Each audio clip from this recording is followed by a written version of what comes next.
तो दोस्तों आज हम फिर से आपके लिए लेकर आए देश और दुनिया की सभी ताजा बड़ी खबरें फटाफट एक एक करके विस्तार से आज आपको बताएंगे। तो वीडियो को अंत तक जरूर देखें दोस्तों। वीडियो बनाने में हमें काफी मेहनत लगी है, तो वीडियो को दिल से लाइक कर दें। जी हाँ दोस्तों, पहली खबर मैं आपको बता दी, कर्नाटक में बीजेपी को लगा तगड़ा झटका, कांग्रेस की वापसी चौंकाने वाला आंकड़ा। तो वहीं आपको बताएंगे दोस्तों की कर्नाटक चुनाव की तारीखों का ऐलान होते ही कांग्रेस अध्यक्ष मल्लिकार्जुन खड़गे ने पीएम मोदी पर बोला बड़ा हमला। तो वहीं आपको बताएंगे दोस्तों की 2024 के लोकसभा चुनाव के लिए अरविंद केजरीवाल ने बदली अपनी राजनीति, पीएम मोदी पर बोला हमला। तो वहीं आपको बताएंगे दोस्तों कि अतीक अहमद की सजा के बाद सीएम योगी ने अधिकारियों को दिया निर्देश, कहा शख्स बख्शा ना जाए। तो दोस्तों सभी खबरों की जानकारी एक एक करके विस्तार से बताने वाले दोस्तों। इससे पहले आपसे एक छोटी सी रिक्वेस्ट करें दोस्तों, क्योंकि यहाँ कोई गोदी मीडिया चैनल नहीं है, यहाँ पर सिर्फ और सिर्फ सच बताया जाता है और सच दिखाया जाता है। अगर आप भी निष्पक्ष पत्रकारिता का सपोर्ट करते हैं, अगर आपको भी लगता है कि देश में होने वाले तमाम चुनाव ईवीएम से ना होकर के बैलेट पेपर से होना चाहिए, तो आप इस वीडियो को लाइक करके चैनल को सब्सक्राइब जरूर कर लीजिए, साथ में बेल आइकन भी प्रेस कर लीजिए और वीडियो को ज्यादा से ज्यादा शेयर कीजिए। इसी बीच पर दोस्तों अगली खबर की ओर से कर्नाटक में बीजेपी को लगा तगड़ा झटका, कांग्रेस की वापसी चौंकाने वाला आंकड़ा। जी हां दोस्तों, आपको बता दी ये बड़ी खबर सामने निकल कर आई दोस्तों की कर्नाटक विधानसभा चुनाव की तारीखों का बुधवार को ऐलान कर दिया गया है। राज्य में 10 मई को एक ही फेज में वोटिंग होगी, जबकि 13 मई को नतीजे जारी किए जाएंगे। प्रमुख मुकाबला बीजेपी, कांग्रेस और जेडीएस के बीच में है। चुनाव का बिगुल फूंकने के साथ ही पहला ओपिनियन पोल सामने आया है। एबीपी न्यूज सी वोटर द्वारा किए गए कर्नाटक ओपिनियन पोल में बीजेपी पर भारी पड़ती दिख रही है। वहीं सर्वे में कांग्रेस अकेले बहुमत की हासिल कर रही है। कांग्रेस के 115 127 सीटें तक मिलने के आशा है, वहीं बीजेपी की सिर्फ 68 व 80 सीटें मिल सकती है। जेडीएस की 27 व 35 सीटें हासिल हो सकती है। इस बीच में आपको बता दें कि सीटों का आंकड़ा बहुमत 113 है। इस बीच ग्रेटर बेंगलोर की 32 सीटों पर कांग्रेस बाजी मारती दिख रही है। वहीं कांग्रेस 15 में से 19 सीटों पर, जेडीएस के 1 से 3 सीटों पर बीजेपी 11 या 15 सीटें मिलने का अनुमान है। इस बीच में आपको बता दें कि इसी को लेकर अब मैं आपको बता दें कि सबसे ज्यादा सीटें मिलने का अनुमान जेडीएस को 26-27, कांग्रेस को 24-28, बीजेपी को 1 से 5 सीट मिल सकती है, जबकि अन्य शून्य की एक भी सीटें मिलने का आशा है। इसी को लेकर मैं आपको बता दें कि कांग्रेस को 18-22, बीजेपी के 12-26, जेडीएस के 2 सीटें मिल सकती है। लेकिन इस बीच में आपको बता दें वहीं पर इस सर्वे के मुताबिक कर्नाटक में बीजेपी को तगड़ा झटका लगने वाला है और कांग्रेस की वापसी का अनुमान है।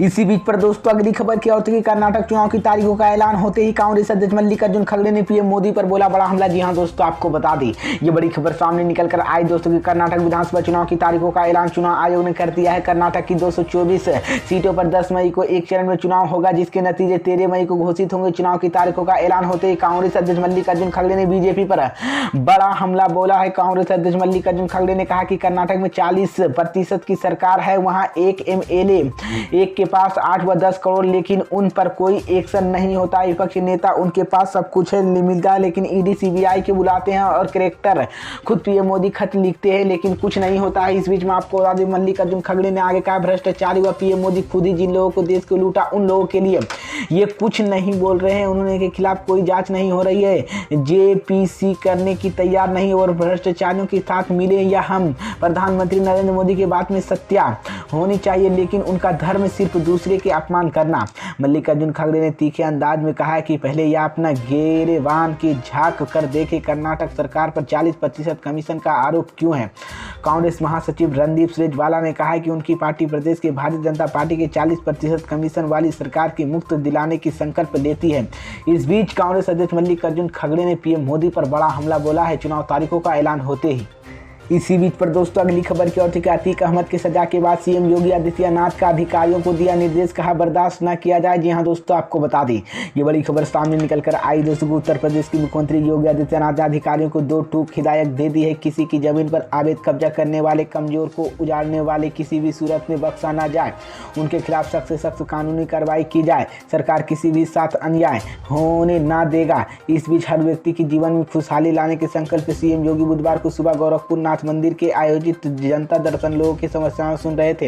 इस बीच सीएम योगी आदित्यनाथ मंदिर में परिसर के महंत दिग्विजय की स्मृति सभाघर के सामने कुर्सियों पर बैठ गए और लोगों को खुद एक व एक सबकी समस्याएं सुने। इस दौरान करीबी 700 लोगों की मुलाकात कर उन्होंने सबका आश्वासन किया उनके रहते हुए किसी भी साथ नाइंसाफी नहीं होगी। सीएम योगी ने इस दौरान सब लोगों की प्रार्थना के संबंधित अधिकारियों से संबोधित की है।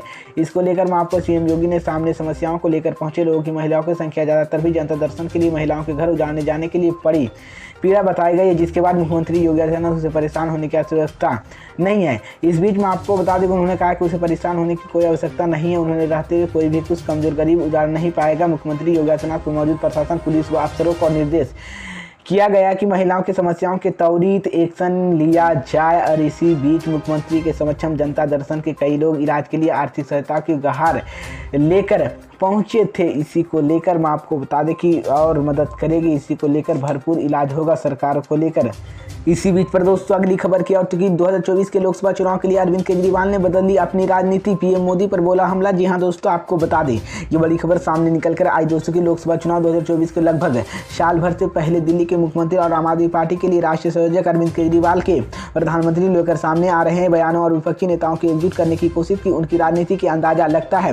दिल्ली के सीएम के हाल में बयानों से संकेत मिलता है कि अरविंद केजरीवाल पीएम मोदी के खिलाफ विपक्ष का मुख्य चेहरा बनने की तैयार में लगे हुए। इस बीच पिछले कुछ ही दिनों में अरविंद केजरीवाल के और प्रधानमंत्री नरेंद्र मोदी पर सीधा अटैक देखा जा रहा है। इसी शुरुआती की भोपाल एक चुनावी जनसभा को हुई, जहां पर सीएम केजरीवाल ने पीएम मोदी पर सीधा हमला करते हुए कहा कि अनपढ़ करार दे दिया है। इस नैरेटिव आगे बढ़ाते हुए अरविंद केजरीवाल ने दिल्ली के जंतर मंतर पर भी मोदी हटाओ देश बचाओ के नारा दिया गया। पीएम मोदी सबसे भ्रष्टाचारी और इन पर प्रधानमंत्री तक कहा। इस बीच वहीं उन्होंने गैर कांग्रेसी मुख्यमंत्री समूह बनने के लिए बात कही है, जिसमें वह ग्रुप 8 बतौर पर जाना चाहते हैं। उनकी यह कोशिश बताई कि केजरीवाल उन तमाम प्रयासों को लगे हुए हैं जिसमें उन्होंने पीएम मोदी के खिलाफ 2024 मुख्य चेहरे के रूप में जगह विंसे की चुनावी रैली को जनसभा को संबोधित करते हुए पीएम मोदी पर चुनावी हमले के लिए जुबानी हमला बोला।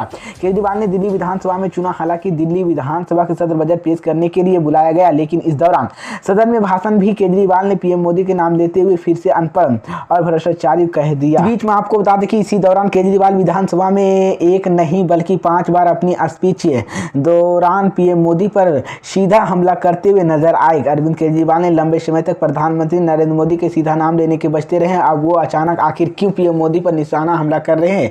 इस बीच यह पूछे जाने पर पार्टी से शुरू बताया गया कि बड़ी वजह है कि 2024 के चुनाव के लिए आम आदमी पार्टी और अरविंद केजरीवाल अपनी राजनीति पूरी तरह से बदली है।